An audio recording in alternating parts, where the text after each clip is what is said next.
Bom dia, boa tarde, ou quem sabe, boa noite. O Psicocast está começando. Sejam muito bem-vindos ao nosso podcast que alia a arte com a saúde mental e convidados autoridade no assunto.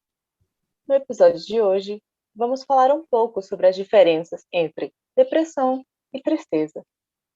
Todos nós sentimos tristeza de vez em quando, não é mesmo? Tristeza é uma das emoções humanas e faz parte de nossa natureza. Por isso, frequentemente a experimentamos ao longo de nossa vida. No entanto, assim como as demais emoções, a tristeza tem um tempo limitado. Porém, em alguns casos, essa tristeza não vai embora e aos poucos vai como que sugando a energia, a disposição e a vontade de algumas pessoas, impedindo a pessoa de ter uma rotina e um desempenho normal. Mas como diferenciá-las?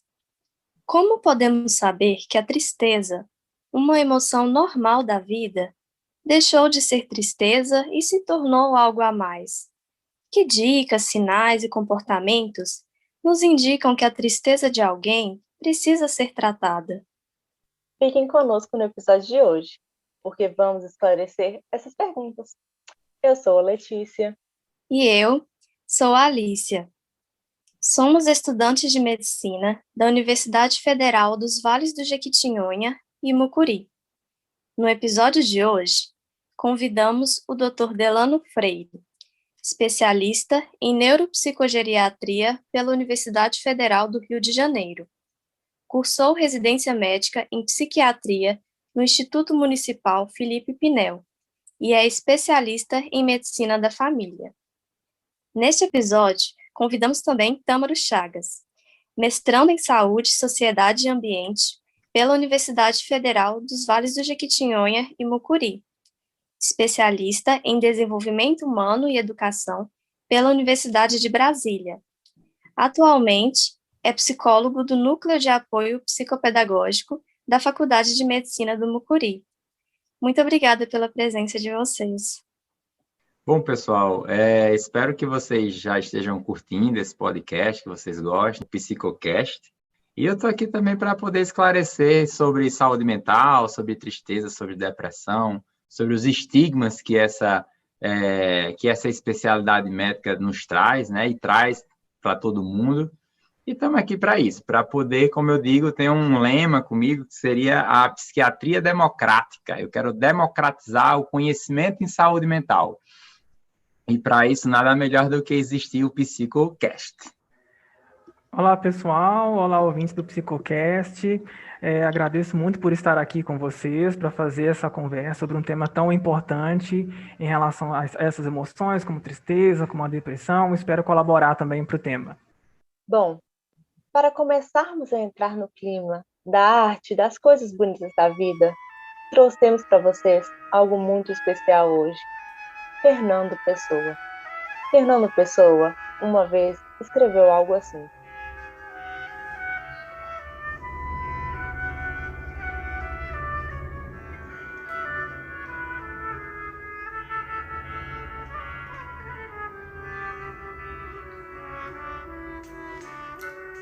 deve chamar-se tristeza. Isto que não sei que seja, que me inquieta sem surpresa, saudade que não deseja.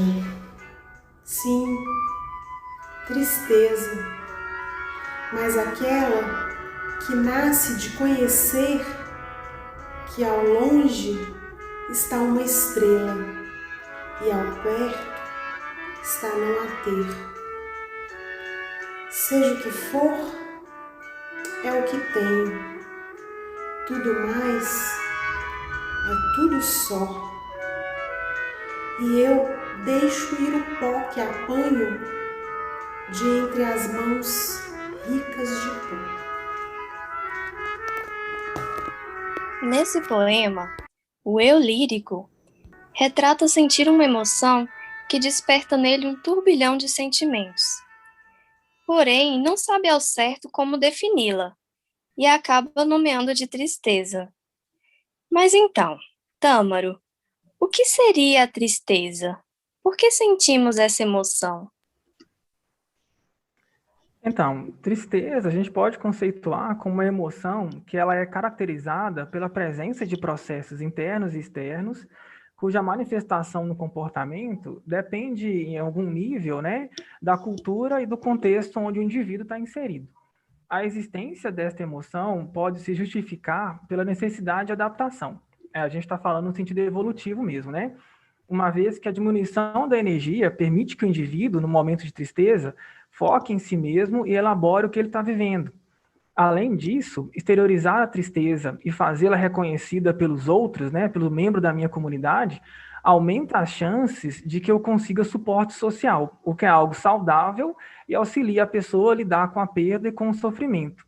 Ao mesmo tempo, sentir-se triste com a ocorrência de uma situação sinaliza para mim e para as pessoas ao meu redor que em interações futuras nós devemos evitar aquela situação. Sabemos, Tâmaro, que a tristeza é limitada. À medida que processamos as experiências que desencadearam a tristeza em nós, ela vai se tornando menos forte e dando lugar para outras emoções que surgem com os novos acontecimentos. Tâmaro, então como sabemos que uma tristeza é normal e passageira? Não há uma definição exata sobre o que é uma tristeza normal, porque isso depende, né, conforme nós mencionamos, do contexto e da cultura onde a pessoa está inserida.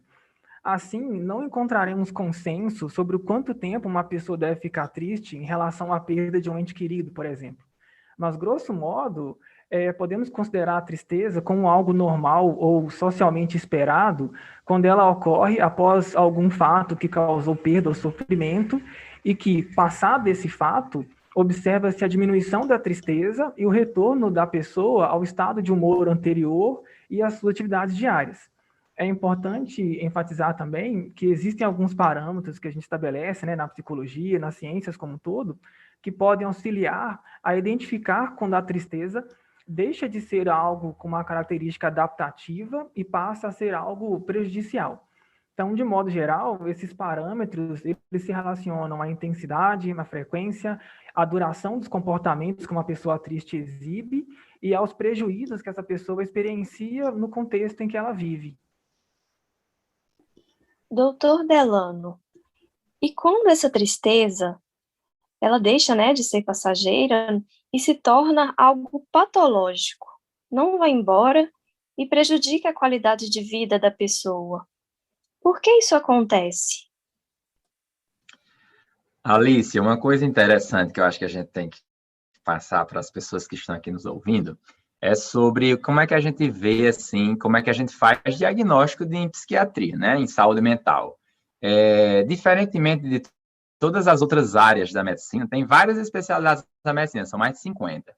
Todas as outras áreas da medicina, a gente consegue fechar um diagnóstico quando a gente vê alguma alteração celular. Vou dar um exemplo. A diabetes, por exemplo. A gente entende que há uma alteração no pâncreas e a gente consegue fechar um diagnóstico. Quando a gente puxa para o lado para a saúde mental, tudo fica muito mais complicado, tudo fica muito mais difícil, porque, na verdade, nós fechamos o diagnóstico através de alterações de comportamento dos seres humanos, e essas alterações de comportamento, na verdade, tem que ser patológicas, ou seja, tem que ser prejudiciais para aquela pessoa que está tendo aquela alteração de comportamento, e a gente tem que correlacionar com a sociedade, com a cultura que aquela pessoa está vivendo.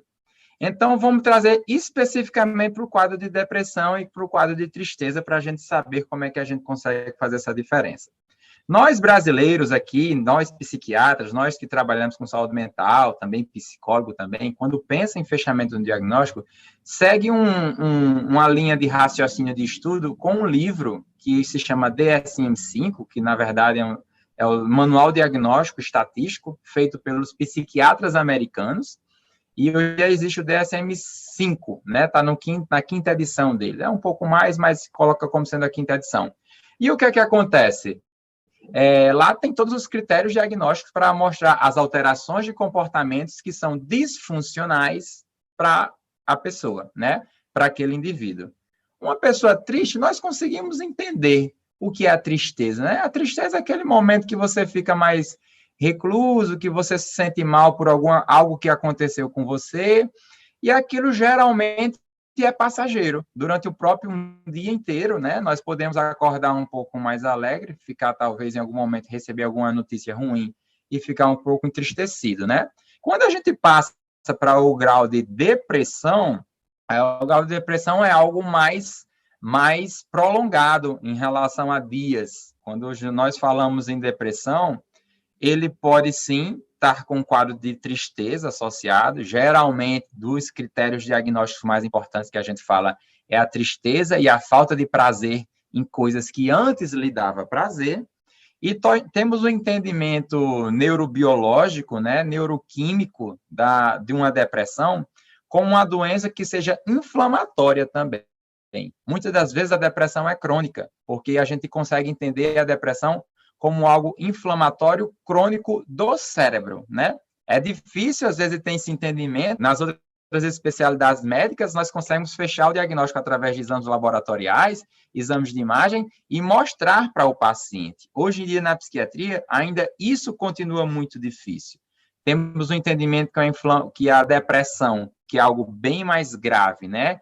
Que trava muito mais a pessoa em comparação com a tristeza, ele é uma doença, na verdade, inflamatória do cérebro, onde tem alterações de neurotransmissores, e através desses neurotransmissores é quando a gente pensa em fazer uso de medicação. O tratamento não se baseia unicamente em medicação, mas também é importante que a gente faça tanto medicação como todos os outros trabalhos psicoterápicos, relacionados à qualidade de sono, atividade física, boas relações interpessoais. Eu acho que eu dei um aparato geral para mostrar a diferença de tristeza e depressão. Resumidamente, vou dizer, a tristeza é algo muito mais rápido, muito mais fugaz, que pode surgir no dia, em poucas horas eu já saí. A depressão é algo muito mais incapacitante, onde tem uma tristeza muito mais profunda, onde aquele indivíduo ele se torna extremamente prejudicado por apresentar esse diagnóstico da depressão. Como você falou, a depressão é um transtorno que afeta negativamente como a gente se sente, como pensa, como a gente age. E apesar de muito comum e uma doença muito incapacitante, seus sintomas podem ser difíceis de ser percebidos. Como que a gente pode identificar da melhor maneira, Dr. Delano? Olha, a melhor maneira de fechar um diagnóstico psíquico, né, seja um diagnóstico, né, um diagnóstico psiquiátrico, seria uma avaliação de um psiquiatra, médico psiquiatra, ou mesmo uma avaliação de um psicólogo, né? O vizinho, o amigo, os familiares, eles conseguem identificar que aquele paciente não está se sentindo bem, está com comportamento alterado, está um pouco mais apático, ou mais irritado, ou tendo mais dificuldade no sono, ou mesmo a pessoa tem essa capacidade de identificação de que alguma coisa está estranha, alguma coisa está errada. Mas, claro, se a gente for pensar em fechar um diagnóstico de forma adequada, nada melhor do que quem trabalha com isso especificamente, quem estuda com isso especificamente, fazer uma avaliação clínica. Então, sim, se a pessoa, e aí eu acho que já recai numa pergunta, Letícia, sobre, assim, quando é que essa pessoa deve procurar uma ajuda ou não? É quando o vizinho, quando o familiar, quando o amigo diz que você está estranho? Talvez sim seja esse o momento, mas também é quando ele se identificar, ou quando essa outra pessoa de confiança dela identificar que algo está errado e que ela está em sofrimento. Todas as doenças psíquicas existe um grau de sofrimento. Trazendo especificamente aqui para a depressão mostra-se sim como um grau de sofrimento. E se essa pessoa está em algum momento se sentindo prejudicada ou sofrendo, acho que sim, considero que uma avaliação com um psicólogo ou com um psiquiatra seria a melhor alternativa para ela sair dessa situação. E, doutor Delano, existe algo que pode desencadear a depressão? Assim, ocorre alguma mudança no nosso corpo capaz de causá-la? Existem várias coisas, Alicia, que podem desencadear a depressão. É tão interessante isso. Existe um episódio novo agora da Porta dos Fundos, que novo que eu digo, foi lançado, não sei se vocês conhecem a Porta dos Fundos, e eles fizeram um episódio chamado Doentes de Brasil. E o que danado seria esse Doentes de Brasil? Eu quero falar sobre esse episódio da Porta dos Fundos, porque, na verdade, esse termo Doentes de Brasil foi criado recentemente por um psiquiatra brasileiro chamado Fernando Tenório, que ele fez psiquiatria comigo. E esse cara fez um texto muito interessante chamado Doentes de Brasil. E ele, coincidentemente, também ele morou comigo, dividiu apartamento comigo lá no Rio de Janeiro. Ele é já autor de 3 livros, são livros de crônicas, e ele gosta de escrever muito sobre isso, sobre tudo, né? Então, ele escreveu um texto sobre Doentes de Brasil. E aí, voltando aqui a pergunta para você, o que é que pode desencadear um quadro de depressão?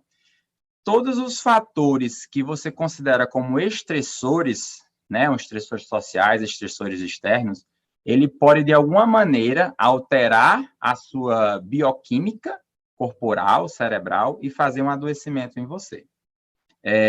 Realmente, para quem desenvolve depressão, tem 2 fatores principais. Seria o fator genético e outro fator seria um fator ambiental. A soma desses 2 fatores pode levar você a um adoecimento psíquico, especificamente a depressão.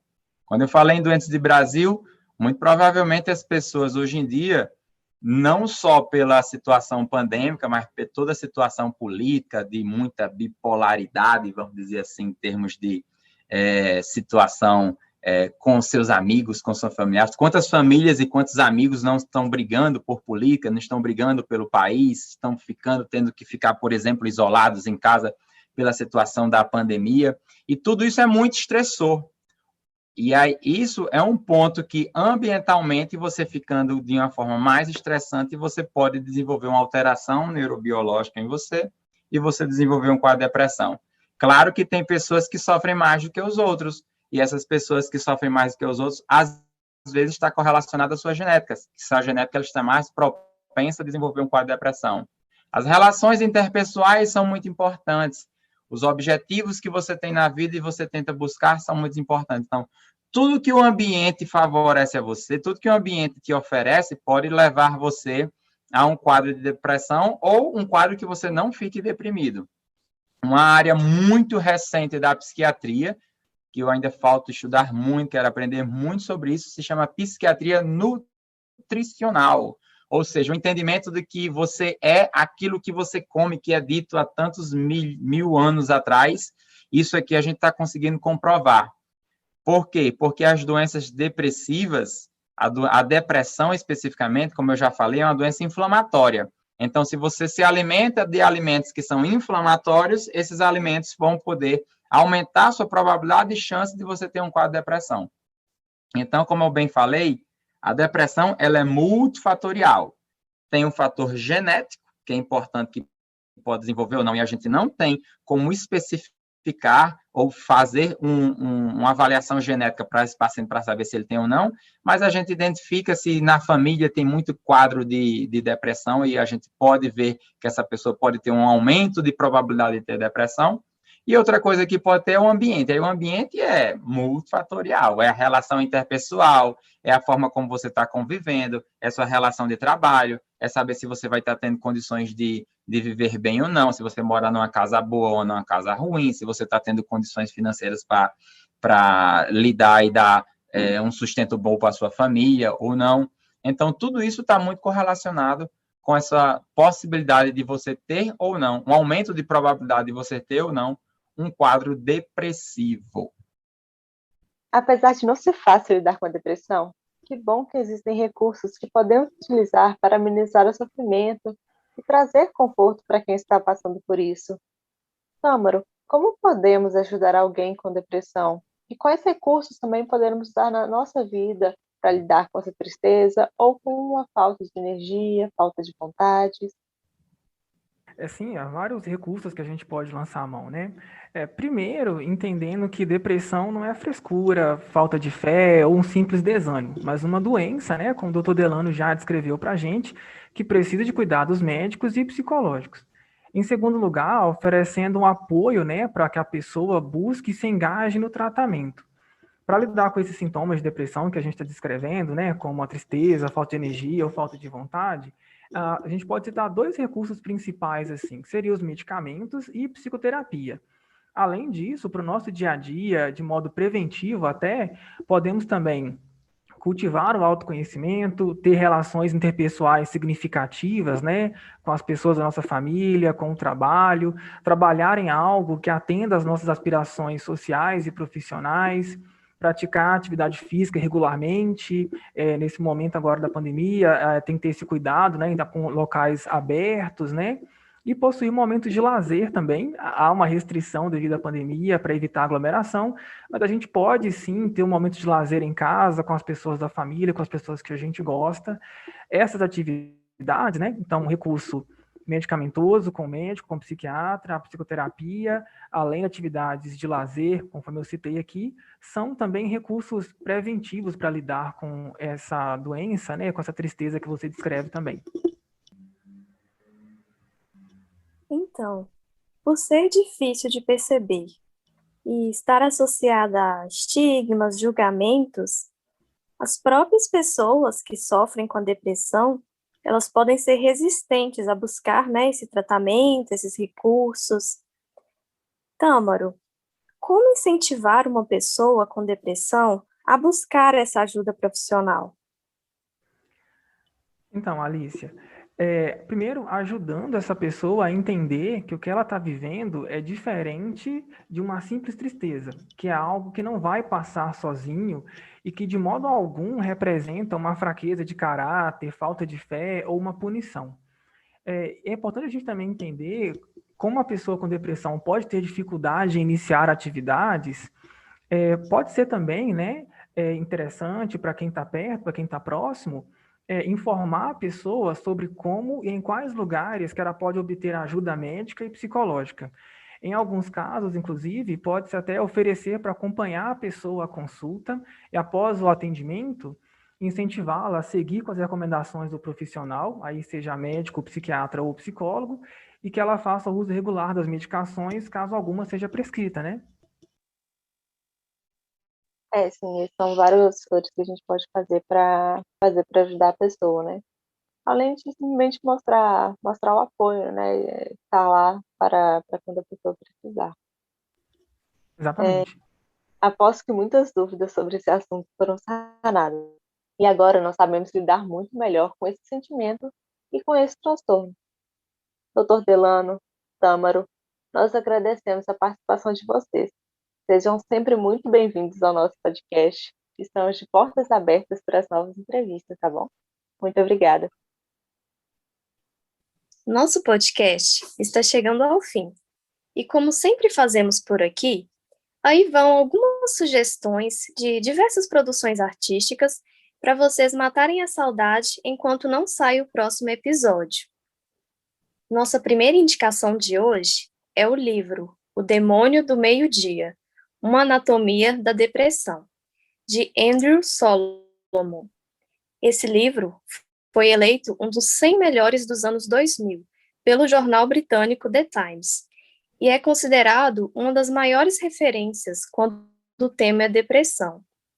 Nele, o jornalista e escritor resolveu investigar a própria doença, entrevistando especialistas e outros indivíduos deprimidos. No universo da música, a tristeza e a dor da perda são retratadas em Tears in Heaven, de Eric Clapton, que é dedicado ao seu filho, que faleceu em 91, aos 4 anos, num acidente ao cair do 53º andar no quarto de um hotel. Essas foram as nossas indicações artísticas. Doutor Delano, Tâmaro, vocês têm alguma indicação para a gente? Algo que ajude, né, a ficar a saúde mental, diminuir os preconceitos? Alguma coisa aí que está na cabeça de vocês? Então, pessoal, a minha indicação é uma série que eu ainda estou assistindo, se chama Afterlife. E ela representa o personagem principal, sem dar muito spoiler, ele tem uma perda na vida dele, né? E mostra um pouco assim disso que nós falamos aqui, da busca de ajuda, um pouco de alguns sintomas, né? É uma série muito bem humorada, muito leve, é uma série curtinha, então fica essa sugestão aí para vocês. Bem, pessoal, sobre série, filmes, livros, não sei, acho que vocês me pegaram um pouco aqui de surpresa, mas já que falar sobre alguma indicação sobre saúde mental, eu disse para mim mesmo que eu não assisto mais séries, porque para mim perde muito tempo, passo muitas horas, eu não aguento fazer uma série sem maratonar. E, coincidentemente, essa madrugada maratonei uma série relacionada à saúde mental. E uma série muito interessante, que se chama, na Globoplay, se chama Onde Está Meu Coração. Atores bacanas, como Fábio Assunção, Letícia Collin, que foi uma bela atriz principal. Tem o Daniel Oliveira também, que é muito famoso, que estava lá. E essa série da Globoplay eu achei super interessante, porque traz uma situação muito dura dos pacientes usuários dependentes químicos. A Letícia Collin ele faz o papel de uma médica aqui em São Paulo, e ela é usuária de crack. Então, mostra toda a situação muito grave que leva a família, então, todo relacionamento importante que tem que ter com os cuidados em saúde mental e todo o agravamento que existe nessa situação. Por que eu estou citando essa série? Eu acredito fortemente que séries como essa, que eu madruguei, que eu maratonei durante essa madrugada, são séries que levam a você a refletir sobre a importância da saúde mental, não para necessariamente mostrar a dureza que é um dependente químico, mas mostrar a importância que tem o trabalho adequado em saúde mental. Não vou dar spoiler se para a família foi importante ou não, se ela se deu bem na vida ou não, porque eu acho que esse não é o fator principal, ao meu ver, do que eu tirei da série, mas sim para a gente ter um entendimento de que sem a saúde mental as coisas não andam, as coisas não funcionam. Quem é um dependente químico, quem já teve experiência com dependência química, eu já trabalhei muito com dependente químico, até, na verdade, gosto de trabalhar com esse tipo de público, de paciente, eu acho que são umas histórias de vidas, assim, maravilhosas, de como é que a gente pode fazer com que essas pessoas tenham uma nova vida, consigam renascer, e esse filme mostra isso, todo esse cuidado de saúde mental, toda a importância de saúde mental, e enquanto que você tem pessoas que estão já com suas vidas perdidas, você consegue, através da saúde mental, recuperar vidas. Então, assim, é uma série que eu super indico, uma série da Globoplay, chamada Onde Está Meu Coração. Vocês não vão se arrepender e talvez a visão que vocês vão ter a partir de agora assistindo essa série é uma visão completamente diferente que vocês vão ter para a saúde mental. Tá certo? É isso. Aposto que muitas dúvidas sobre a depressão e a tristeza foram sanadas. E agora nós sabemos lidar muito melhor com esse sentimento e com esse transtorno. Dr. Delano, Tâmaro, nós agradecemos a participação de vocês.